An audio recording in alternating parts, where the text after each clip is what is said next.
Тоа што е целта на јавната седница е да не видат и да не пребројат, обожаваат да не бројат 300 членови на органите и телата, највисокото раководство на синдикатите излегува на улица. И да им кажеме дека не може да има за пратениците, а да нема за работниците. Пратениците во изминатиот период видовме како себично се однесуваат кон работниците, си ги оставија патните трошоци.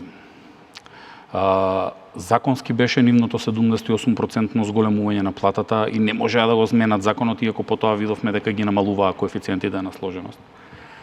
Дополнително и оваа година февруарската и мартовската плата на функционерите, на избраните и наименуваните им се зголеми. Тоа не го кажуваат, го кријат, повише зборуваат за ССМ, за Слободан, за Трапеза-Иван.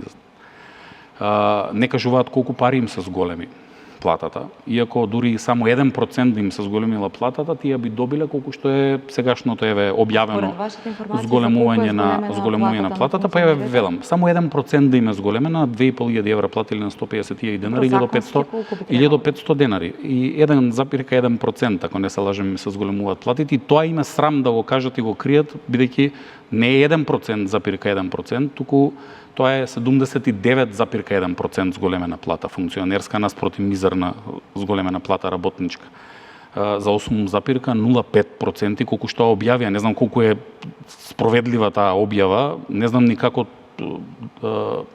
службениот весник објави спротивно на закон објава на минималната плата, иако таму се повикуваат на членовите дека министерот за труд и социјална политика фактички објавува, министерот за економија и труд ја објави. Практично требаше законски измени